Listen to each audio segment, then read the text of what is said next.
আসসালামু আলাইকুম ভিউয়ার্স, দেখছেন কি বানাচ্ছি। হয়তো নামটা বললে অনেকে জানবে বা অনেকে খেয়েও থাকবে। যেটা বানাচ্ছি সেটা হলো মহব্বতের শরবত বা শরবতে মহব্বত। এই যে দেখেন, প্রথমে দুধ নিয়ে নিয়েছি।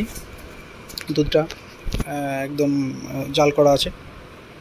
তারপরে বরফ দিয়ে দিয়েছি। তারপর একটু রুয়াবজা নিয়ে নিয়েছি। রুয়াবজা নিয়ে দুধটার সঙ্গে মিশিয়ে নিচ্ছি একদম ভালো করে, যাতে একটু পিঙ্ক পিঙ্ক টাইপের কালারটা আছে, ফ্লেভারটা আছে। এটা বানাচ্ছি, ফার্স্ট টাইম বানাচ্ছি, কখনো বানাই না। হ্যাঁ, দেখা যাক কেমন হয়। আশা করছি তো ভালো হবে। যে এটাকে চিয়া সিড বলে। এটাকে হয়তো অনেকে জানে না। আমিও প্রথমে পাচ্ছিলাম না, অনেক খোঁজাখুঁজির পর পেয়েছি। আমাদের গ্রামে তো এটা পাওয়া যায় না।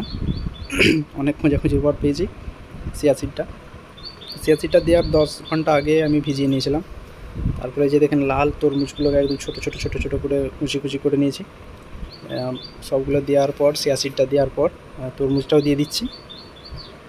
তরমুজটা দিয়ে এটাকে ভালো করে একটু নাড়াচাড়া করতে থাকবো, একটু যাতে ভালো করে মিক্স হয়ে যায়, মিষ্টিটা যাতে ভালোভাবে আসে, ফ্লেভারটা যাতে ভালোভাবে নেয়।